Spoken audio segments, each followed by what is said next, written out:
আল্লাহ বলছেন হজটা মানুষের কাছে আমি আল্লাহর পাওনা, হক, অধিকার। তোমাকে সম্পদ দিয়েছি, যাওয়ার মতো ব্যবস্থা করে দিয়েছি, সুতরাং তোমার কাছে আমার এই অধিকার যে তুমি আমার বাইতুল্লাহকে তাওয়াফ করবে এবং আমার কাছে হাজিরা দিয়ে বলবে লাব্বাইক আল্লাহুম্মা লাব্বাইক। এরকম নয় যে তুমি ইচ্ছে করলে করবে অথবা করবে না। ইস্তেতাআতের বিষয়টাও দেখুন, সক্ষমতা, এটা আল্লাহ তাআলার দান। শারীরিক সক্ষমতা, আর্থিক সক্ষমতা, সময়ের সক্ষমতা, রাস্তার সক্ষমতা, সকল সক্ষমতা যে আল্লাহ তাআলা সমান করে মিলিয়ে দিলেন, আপনার যাওয়ার ব্যবস্থা করে দিলেন, এটা আল্লাহ তাআলার মহা করুণা ছাড়া আর কিছুই নয়। এমন বহু লোক আমি দেখেছি যাদের টাকার কোনো কমতি নাই, ইউরোপ আমেরিকায় মাসে মাসে যাওয়া আসা আছে তাদের, কিন্তু হজ করে মৃত্যুবরণ করতে পারে নাই। এমন অনেক লোকের সাথে আমার জানাশোনা আছে। এবং একটা লোক এমন ছিল, তাকে যখন হজের কথা বলতো সে রীতিমতো রেগে যাইতো। এবং আল্লাহ তাআলার কি ইচ্ছা দেখেন, এই লোকটি একবারের জন্য হজ উমরা কোনোটাই করতে পারে নাই, অথচ সে কমপক্ষে 20-25 বার ইউরোপ আমেরিকা থাইল্যান্ড সিঙ্গাপুর গিয়েছে। আল্লাহ তাআলার যে তার উপর অসন্তুষ্টি, এটা একেবারেই প্রমাণিত। সে আল্লাহর ঘরে যাইতে পারলো না এত টাকার মালিক হয়ে, এটা অসন্তুষ্টি ছাড়া কি প্রমাণ করে বলুন? মহতী অনুষ্ঠানের সম্মানিত সভাপতি, সম্মানিত পরিচালক, সম্মানিত অতিথিবৃন্দ, আলোচকবৃন্দ এবং আল্লাহ রাব্বুল আলামিনের ঘরের মেহমানবৃন্দ, হাদি সাহেবানগণ, আপনাদের সাথে আসতে পারা, বসার সময় দেওয়া, এটা সৌভাগ্য মনে করি। এজন্য যে আপনারা আল্লাহ রাব্বুল আলামিনের মেহমান হিসেবে পবিত্র কাবা শরীফে যাবেন এবং সেখানে গিয়ে হাজিরাটা দিবেন, বলবেন লাব্বাইক আল্লাহুম্মা লাব্বাইক লা শারীকা লাকা লাব্বাইক। অনেকে হয়তো প্রশ্ন করতে পারেন যে এই যে ঘোষণা আমি দেব, আমি হাজির, আমি হাজির, আমি আপনার দরবারে হাজির, এটা তো আমি বাড়িতে থাকলেও বলতে পারতাম। লাব্বাইকটা বাড়িতে থেকেও তো বলা যায়। আমি এখানে আছি, এখানেও তো আল্লাহ আমাকে অবলোকন করছেন, দেখছেন, এবং সার্বক্ষণিক আল্লাহ তাআলার মনিটরিং এর মধ্যে আমি আপনি আছি। এখানে লাব্বাইক বলা আর ওখানে গিয়ে লাব্বাইক বলা পার্থক্য কি? এটার একটা সহজ উদাহরণ হলো এরকম যে আপনি প্রেজেন্টটা দিবেন ক্লাসরুমের ভিতরে বসে, ক্লাসরুমের বাইরে যে প্রেজেন্ট দিবেন এটার কোনো মূল্য টিচারের কাছে নাই। ধরেন আপনি একটা এমন বাসায় থাকেন, এমন ঘরে থাকেন, যেই ঘরের ঠিক ওয়াল ঘেঁষেই স্কুল, ওয়াল ঘেঁষেই মাদ্রাসা। ধরেন এটা একেবারে আপনার ক্লাসরুমের সোজাসুজি আপনি বসবাস করেন।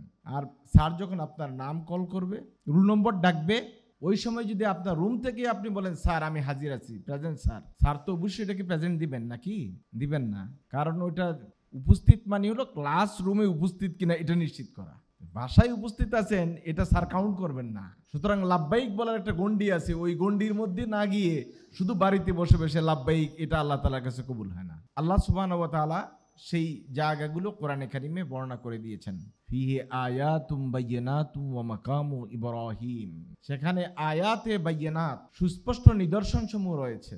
আর এই নিদর্শনগুলো সাফা মারওয়া পাহাড়, জমজম কূপ এবং হজের সাথে জড়িত সবগুলো স্মৃতিময় স্থান, পুণ্যময় স্থানকে আল্লাহ রাব্বুল আলামিন আয়াতুম বাইয়িনাত বলে কোরআনে কারিমে উল্লেখ করেছেন এবং বিশেষভাবে মাকামে ইব্রাহিমের কথাটা আলাদাভাবে উল্লেখ করেছেন। আর জন্য আপনারা সবাই জানেন যে সুন্নাহ হলো মাকামে ইব্রাহিমের কাছে 2 রাকাত নামাজ অন্তত পড়া। সম্মানিত উপস্থিতি, হযরত ইব্রাহিম আলাইহিস সালাতু ওয়াস সালাম পুত্র ইসমাইল আলাইহিস সালাতু ওয়াস সালামকে নিয়ে যখন এই কাবা ঘর নির্মাণের প্রচেষ্টা চালিয়ে যাচ্ছিলেন, তখন তারা কাজ শেষে কিন্তু আল্লাহ তাআলাকে বলছিলেন রব্বানা তাকাব্বাল মিন্না ইন্নাকা আনতাস সামিউল আলিম।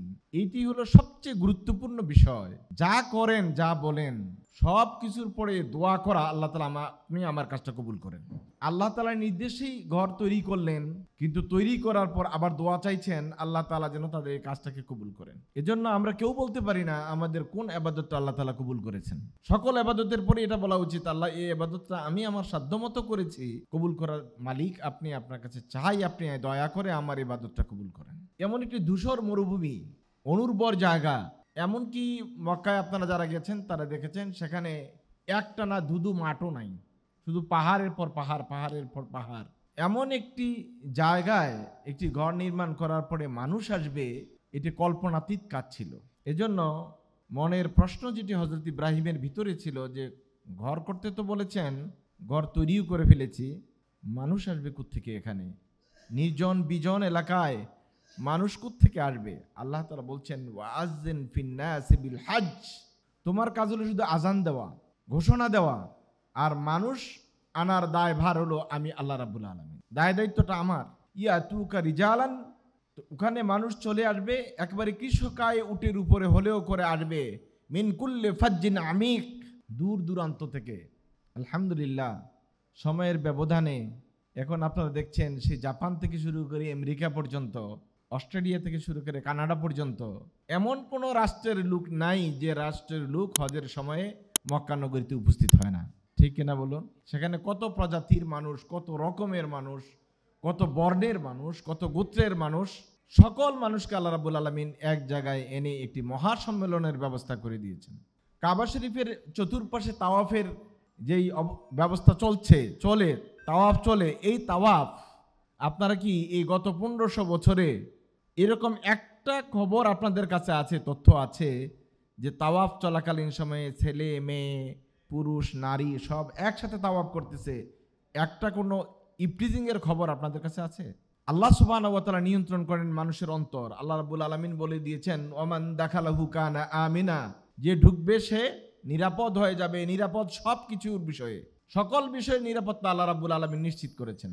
মানুষের প্রবৃত্তি, মানুষের অন্তর, কুলুব, এগুলো কার নিয়ন্ত্রণে? আল্লাহ তাআলার নিয়ন্ত্রণে।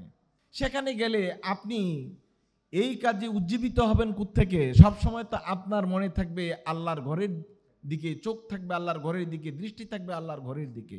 আরেকজনের বডির দিকে তাকানোর সময়টা কোথায়? এটা মনে হয় কিয়ামতের মাঠে যে মানুষ একজন আরেকজনের দিকে তাকাবে না, এই হাদিসের একটা আংশিক বাস্তব রূপ হলো তাওয়াফ এর সময়ে, সাইর সময়ে মানুষ যেখানে ঘুরে, লক্ষ লক্ষ মানুষ নারী পুরুষ একসাথে, কেউ কারো জামা ধরে টান দিছে, এরকম কোনো ঘটনা গত 1500 বছরে কেউ প্রমাণ করতে পারে নাই। এই মানুষগুলোর মধ্যে কি প্রবৃত্তি নাই? এই মানুষগুলোর মধ্যে কি কাম বাসনা বলতে কিছু নাই? সবই বিদ্যমান, কিন্তু নিয়ন্ত্রণ করেছেন আল্লাহ সুবহানাহু ওয়া তাআলা। সেখানে গেলে তো আপনি কাবা ঘরের পাগল থাকবেন, আল্লাহ তাআলার জন্য পাগল থাকবেন। হাদিস শরীফে এসেছে, আল্লাহ রাসূল সাল্লাল্লাহু আলাইহি ওয়াসাল্লাম বলছেন, হজ কি? আল আজ্জু ওয়াস সাজ্জু, হজ হলো এলোমেলো চুল এবং আপনি ছেঁড়া ছুটা কাপড়, আপনি এমনভাবে থাকবেন যেন একটা পাগলের মতো। সেখানে আপনি বিলাসিতা করবেন, সুখ বুক করবেন, এই জন্য তো কেউ হজ করতে যায় না। আর এতটাই কষ্টের কাজ, হযরত আয়েশা সিদ্দিকা রাদিয়াল্লাহু তাআলা আনহা জিজ্ঞেস করেছেন, ইয়া রাসূলুল্লাহ, মেয়েদের জন্য জিহাদ? আল্লাহ রাসূল বললেন, তাদের জন্য উত্তম জিহাদ হলো আল হাজ্জুল মাবরুর, আল হাজ্জুল মাকবুল। মেয়েদের জন্য সবচেয়ে বড় জিহাদ হলো হজ আদায় করা।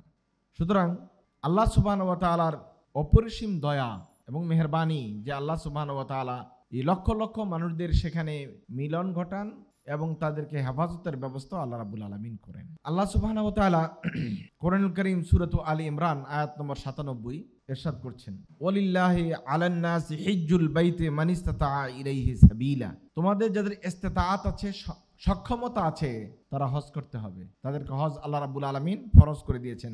লিল্লাহি আলান নাস, এই যে বাক্যের গাঁথুনি, কোরআন কারীমে আল্লাহ তাআলা যত জায়গায় এইভাবে উল্লেখ করেছেন, এটার অর্থ হলো পাওনা, হক। আল্লাহ বলছেন হজটা মানুষের কাছে আমি আল্লাহর পাওনা, হক, অধিকার।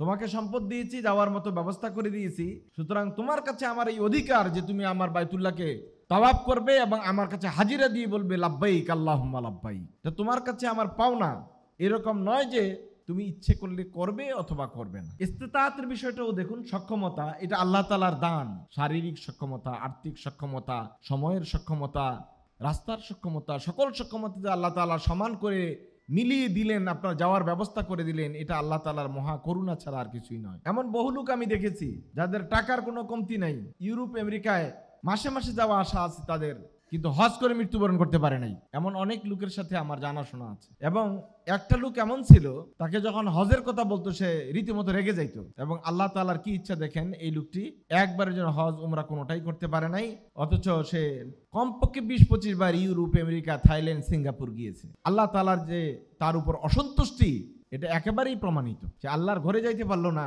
এত টাকার মালিক হয়ে, এটা অসন্তুষ্টি ছাড়া কি প্রমাণ করে বলুন? আল্লাহ তাআলা বলছেন, ওয়ামান কাফারা ফাইন্নাল্লাহা গানিয়ুন আনিল আলামিন। আল্লাহ তাআলার ঘরে হাজিরা দেওয়াটাকে আল্লাহ তাআলা ঈমানের অংশ বলেছেন, না যাওয়াটাকে কুফরি বলেছেন। ওমান কাফারা মানে যারা গেল না তারা কুফরি করলো, অস্বীকার করলো। আল্লাহ তাআলা বলছেন গোটা পৃথিবীর মানুষ যদি আমার ঘরে তাওয়াফ করতে না যায়, গানিয়ুন আনিল আলামিন, আমি আল্লাহ তাদের প্রতি অমুখাপেক্ষী, আমরা যদি কেউ নামাজ না পড়ি, সালাত আদায় না করি, আল্লাহর কি হবে?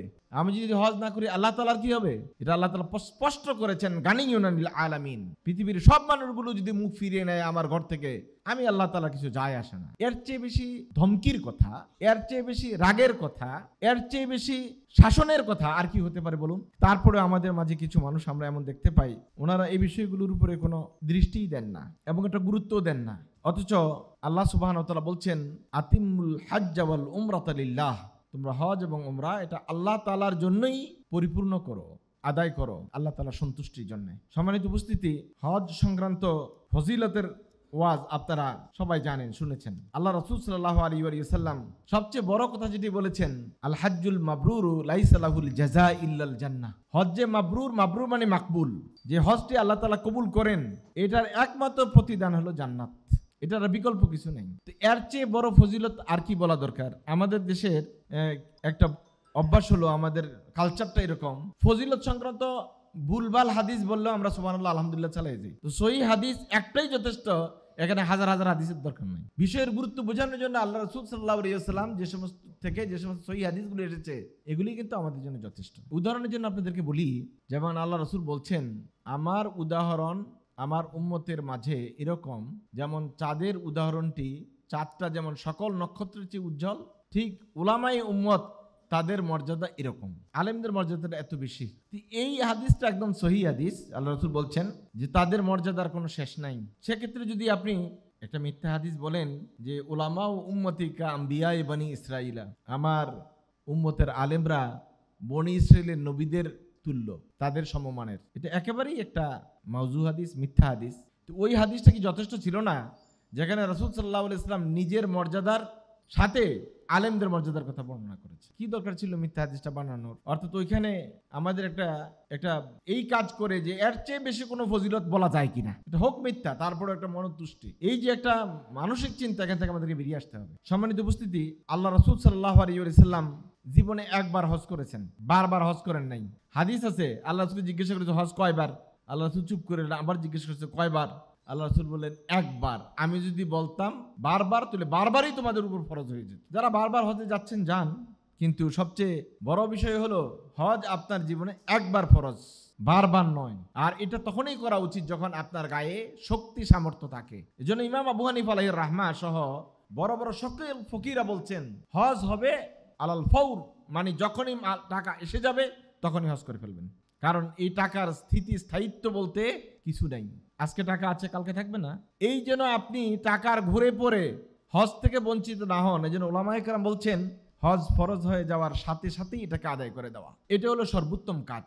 তো ভাইরা, অনেকে আমরা এমন করি যে আলহামদুলিল্লাহ হজ তো শেষ করি, হজ করে আসি, হজ করে আসার পর দিনের উপর আর টিকে থাকতে পারি না। আমরা নামের উপরে আলহাজও লাগাই, হাজিও লাগাই, কিন্তু আমাদের চারিত্রিক কোনো পরিবর্তন হয় না, আমলের কোনো পরিবর্তন হয় না। আমি সবার কথা বলছি না, অধিকাংশ লোকের অবস্থা এরকম। আলহামদুলিল্লাহ অনেকের পরিবর্তনটা এত হয়ে যায়, এত বেশি মাত্রায় পরিবর্তন হয়ে যায় যেটা আমরা কল্পনাও করি নাই। এমন অনেক ভাইও আছেন যারা হজ করে আসার পর এতটাই ভালো হয়ে গেছেন, এতটাই নিয়মতান্ত্রিক পদ্ধতিতে ইসলামের এতটা অনুসারী হয়ে গেছেন যেটা আমরা কল্পনা করি নাই। এমন অনেক ভাইকেও দেখেছি। আবার অনেক ভাইকে দেখেছি ওনারা হজটাকে ফ্যাশন করে নিয়েছেন, শুধু আলহাজ লেখার জন্য অথবা হাদিস বলার জন্য। আবার অনেকে হজের নাম করে বারবার যান আসেন, স্বর্ণ চোরাচালানের সাথে জড়িত এবং ইন্টারন্যাশনাল ড্রাগ এর সাথে এরা জড়িত। এগুলো বলার বিষয় না, কিন্তু জানার বিষয়, জানতে হবে আপনাদেরকে। আমাদের সব হাজি একরকম না। এক হাজি সাহেবের গল্প শুনছিলাম, উনি সৌদি আরবে গিয়ে সবচেয়ে বড় বিলাসবহুল হোটেল হিলটন ওটাতে উঠেছেন। তো ওখানে যে কোনো কারণে ডিশের লাইন কাটা ছিল। ডিশের লাইন কাটার কারণে ওনার স্ত্রী সহ ছিল, ওনার রাত্রে আর যে ইন্ডিয়ান মুভিগুলি দেখতে পারেন নাই। যারা হজ এজেন্সি ছিল, এজেন্সির বিরুদ্ধে তারা খুব খেপেছে। ওখানে তো ঝগড়া বিবাদ করছেই, দেশে আইসা ওদের বিরুদ্ধে মামলা দিয়ে দিয়েছে যে এরা আমাদের সাথে যে চুক্তি ছিল হজে নেওয়ার, আমাদেরকে যেই যে ফেসিলিটিস দেওয়ার কথা ছিল এগুলো দেয় নাই, আমরা ওখানে কিন্তু মুভি দেখতে পারি নাই, ঝামেলা হয়েছে এদের সাথে। তখন আদালত বলছিল যে আপনার হজ করাই উচিত হয় নাই, আপনি হজ করতে গেছেন কি জন্য, আপনার উচিত ছিল না যাওয়া, আপনি কি ওখানে ছবি দেখতে গেছেন? এই মন মানসিকতার লোক আছে। আমি বলছি না সবার কথা, একটা শ্রেণী এরকম আছে যারা হজে যাওয়া আসাটাকে এটা একটা বিলাস ভ্রমণ মনে করে। বিলাস ভ্রমণ নয়, স্যাক্রিফাইসের বিষয়। কি ছেড়ে আসলেন, কি নিয়ে আসলেন, যত রকমের খারাপ কাজ অভ্যাস ছিল এগুলো ওখানে ফেলে আসবেন, আর ওখান থেকে যা ভালো আসে তা নিয়ে আসবেন। এখন শয়তানকে কঙ্কর মারার পরে যদি শয়তানি সকল চরিত্র আপনার মধ্যে থেকে যায়, কঙ্করটা কাকে মারলেন? যদি এমনই হয় যে শয়তান থেকে আরো আপনার শয়তানি ওরে পাথর মারার পর শয়তানি আরো বেড়ে গেছে, তাহলে বুঝতে হবে যে শয়তানের পুরা ফয়েজ নিয়েই আপনি ফিরছেন, হজের ফয়েজ নিয়ে ফিরার সুযোগ হয় নাই।